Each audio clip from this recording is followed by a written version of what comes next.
Hello and welcome, Sooner Nation, to all things Sooner sports. They say that there's only one Oklahoma, but now there are multiple Sooner teams ranked #1. I'm your host, Darby McCormick, alongside your two analysts, Michael Thompson and Chris Holman, and this is Sooner Sports Pad. Welcome to Sooner Sports Pad, presented by OU Health, proud to be Oklahoma's flagship academic health system. OU softball and baseball both had hard-fought series on the road, and both came back to Norman with series wins. So we'll discuss the rivalries and rubber matches. But while those two teams are well into their season, OU football is blooming into theirs with their spring game. So each of us will pick who to watch out for. And to top it all off, Michael and Chris will interview with two members of OU volleyball. OU softball had Red River revenge on their minds last weekend, and Audrey Lowry's complete game led OU to a 3-0 win on Thursday. Now on Saturday, it's the moment that we've all been waiting for. Kendall Wells sends the 2-2 pitch to the moon, breaking the freshman home run record, putting OU up for good in the process. Sooners clinched the series 4-3, and then on Sunday, OU's down 5-2, and Gabby Garcia steps up and ties it with a 2-run dinger. But in extras, this one from Texas's Katie Stewart was never in doubt. She launches this one nearly through a window for the walk-off 8-6 win. But Kendall Wells is applying what she is learning. Obviously a new pitcher, so I was able to go over with Coach JT some, what we're going to see.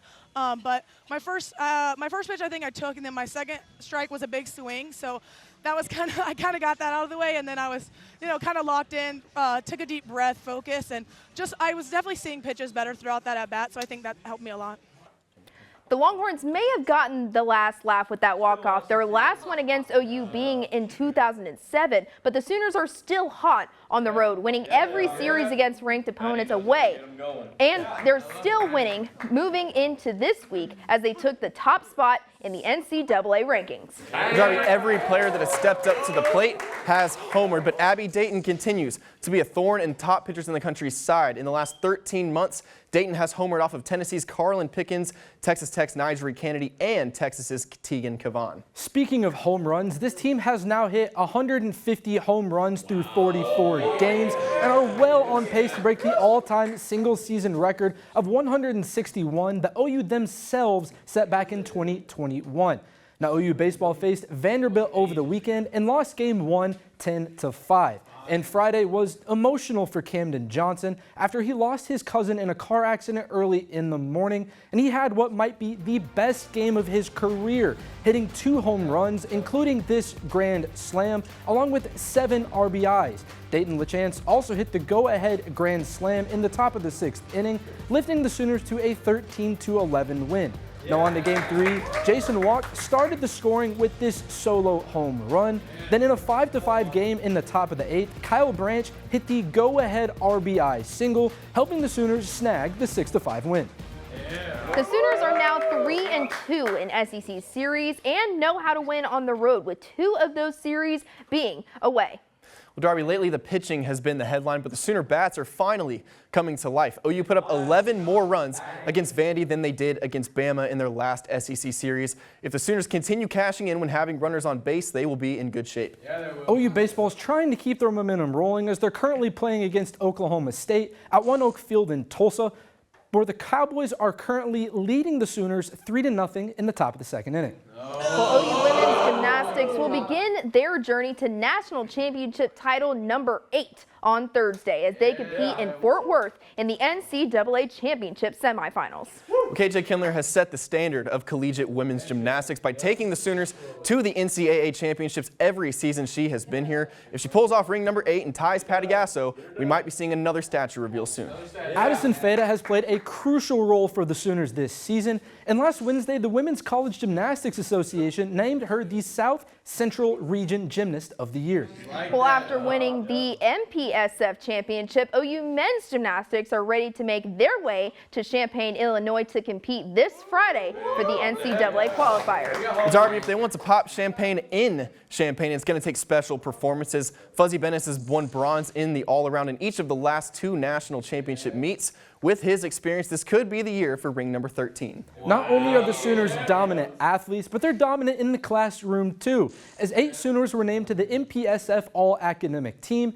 Now heading into the NCAA championship, here's what head coach Mark Williams had to say about his team. Really, we just need to have, a meet similar to what we had at conference. We were awesome there.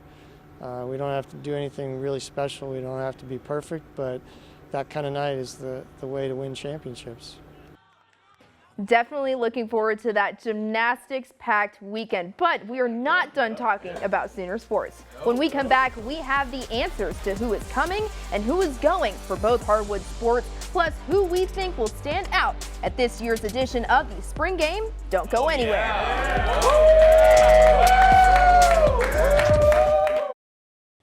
Hello and welcome back. With key players in the OU lineup like Reagan Beers and Peyton Verholz gone, OU women's basketball head coach Jenny Baranczyk is in need of some new additions to this Sooner squad, and it looks like she's found some. Well, with Zaya Van out the door, she may already have been replaced. OU announced that former five-star recruit and Norman native Keely Parks will join the Sooners. Parks averaged 5 points a game as a freshman at Kansas, but showed her defensive tenacity in high school, averaging over 5 steals per game. And earlier today, Oklahoma signed another former five-star recruit in Jordan Spicer. In Spicer's lone season at Kansas State, she made 37 appearances and averaged just over 10 points per game. Well, from one transfer portal to another, OU men's basketball is certainly in the mix of theirs, losing 4 players but gaining 1. That one is sophomore Louisville transfer Kenai Ruths, who as a 6'10 forward averaged a little over 5 points and 4 assists per game for the Cardinals last season and was a former top 50 overall recruit. Let's continue the transfer talk, though, but take it to OU football, starting with Arch Manning's former roommate, sophomore wide receiver Parker Livingston, who, according to Sooner Sports Pad reporter Kevin Daniel, is settling in to the change of scenery up I-35.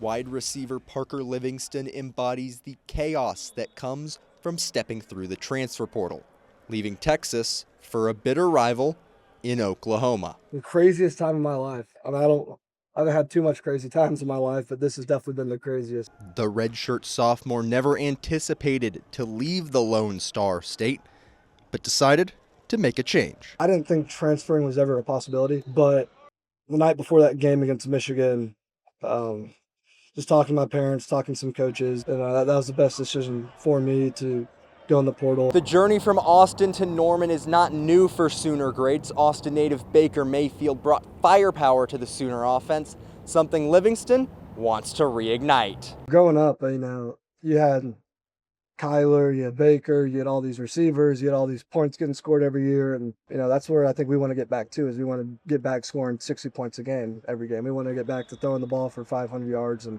run the ball for 500 yards. When the burnt orange collides with the crimson and cream in October, Livingston gains a new perspective on the over 120-year-old rivalry. When a player leaves and goes to the opposite side, you think you're not going to be liked, you think you're not going to be wanted, but they've accepted me with welcome arms. They've welcomed me unbelievably, and really appreciate all the guys for letting me come in and just be myself, and it's been great. In Norman, Kevin Daniel, Sooner Sports Pad. Thanks, Kevin. And what better way to take a peek at OU football's progress than the spring game? My pick for who to watch out for this Saturday is junior linebacker Cole Sullivan, who had 44 tackles, 2 sacks, and 1 fumble recovery last season at Michigan. I'm sure he's eager to be a staple in this OU linebacker room. Well, I think most eyes will be on John Mateer. We saw what he could do before that thumb injury, and he has said many times in spring ball that he's working on that throwing motion and getting away from the sidearm that we were used to seeing. Sooner fans will be focused on his mechanics because he can figure that out. The offense could be scary. I'll be watching out for cornerback Cortland Guillory, who was named a true freshman All-American by On3 and tied Peyton Bowen for team-leading 7 pass breakups. Sooner fans will be looking to see how much he has improved over the offseason heading into year 2. Well, there will be multiple former Sooners that you will not see on the field this Saturday, and one of them, Sooner Sports Pad reporter Madison Aiken, had a chance to interview at Pro Day. Madison? Yeah, Darby, with the NFL draft around the corner, I recently covered OU's Pro Day. After a season full of change, the next chapter could bring even more change for one Sooner. Jaron Canick reflected on his time in the Crimson and Cream, ensuring that the tight end squad will be left in the best hands.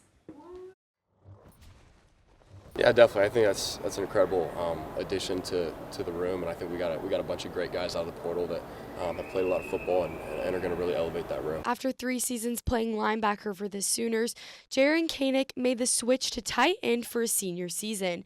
That move didn't just stand out in Norman, it became a major talking point at the NFL Combine, where Kanak says the switch is what makes him unique. Yeah, it was definitely a big talking point with all the teams and coaches I've talked to. It's something that's pretty unique about me, and obviously it was challenging to do and do in 1 year and have the success that I was able to have. So it's definitely been a major talking point with the teams. Despite never securing a regular role in Brent Venables' defense, Kanak couldn't imagine playing college football anywhere but at OU or under any other coach than Venables.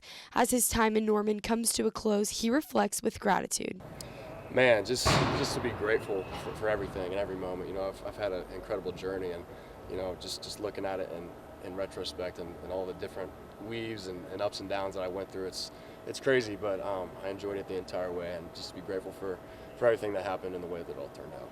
With the NFL draft set for late April, Kanak is working to make the most of every opportunity as he looks to take the next step in his football journey. For Sooner Sports Pad, I'm Madison Aiken. Thank you, Madison. When we come back, we will have an exclusive interview with members of OU Volleyball. Trust me, you do not want to miss it.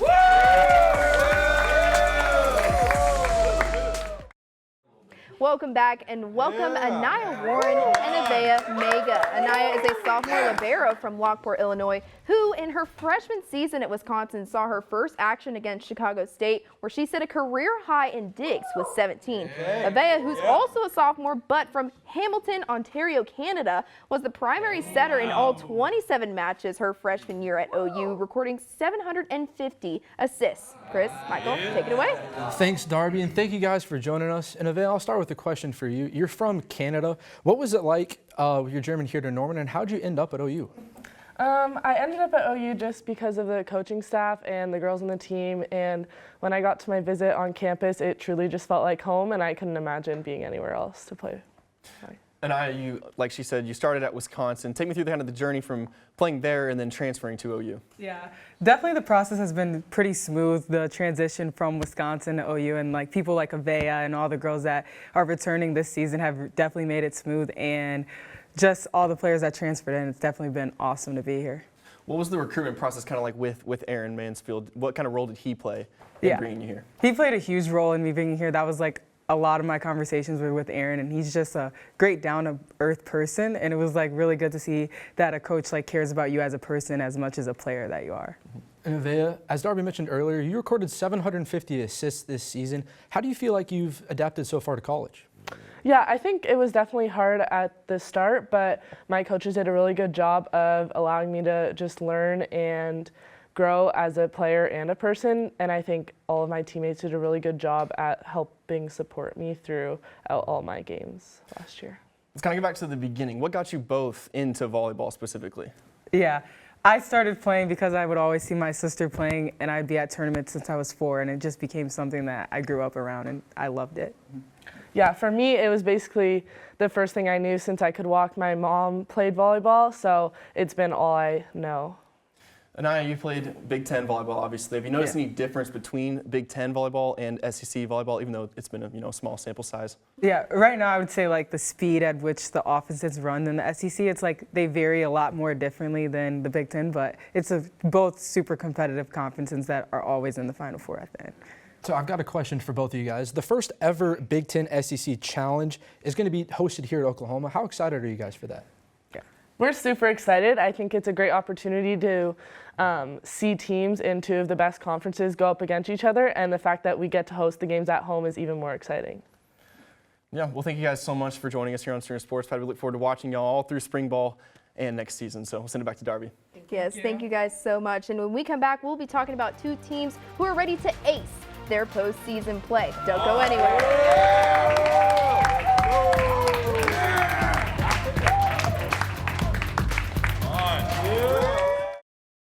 Welcome back. Both OU teams finished their regular season on a high note, beating not 1 but 2 Texas teams.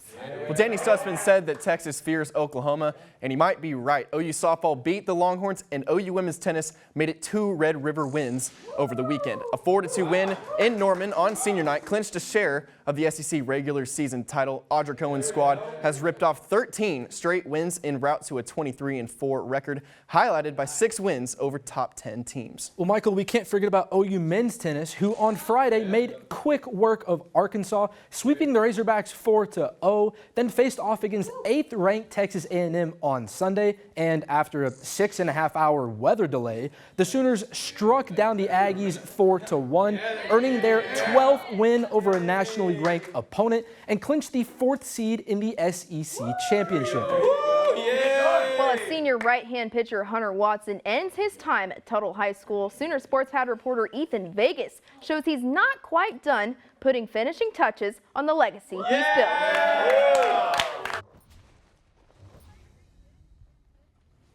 For Hunter Watson, wearing the number 15 at Tuttle High School means more than just taking the mound. The senior right-hander committed to the University of Oklahoma his freshman year. OU officially signed him last November, but for Watson, the dream started long before that. That's when I really prioritized pitching a little bit more than catching and playing the field, and I wasn't really thinking about it too much. But when I went to OU and went to the camp and I started talking to all the coaches, it just really seemed like the right fit when I was talking to all of them. And I really like Skip and what he does. The opportunity to pitch under Skip Johnson, one of the most respected pitching minds in college baseball, made the decision easier than ever.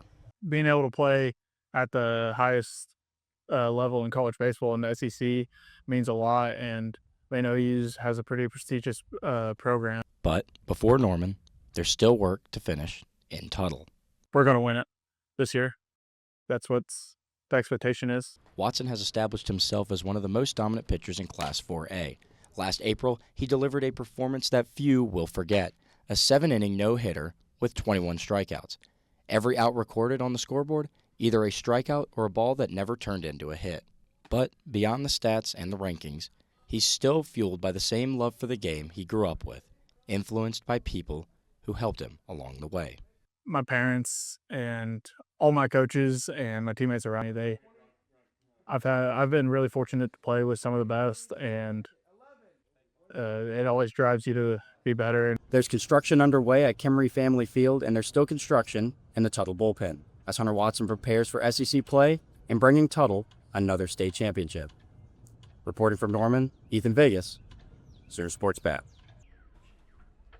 Thank you, Ethan. Now that we have talked about all Sooner sports, and we're part of the show, Face Off is next.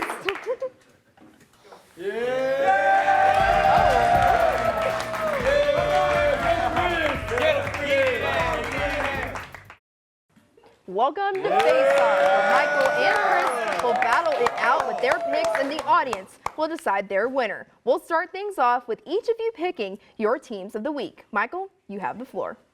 I feel like it's pretty obvious. Winning a series against your biggest rival in their backyard earns you Team of the Week honors. OU softball got their revenge on Tegan Cavan, and the Longhorns adding 6 more home runs to their tally. Teams grow up on big-time road trips, and the Sooners did just that.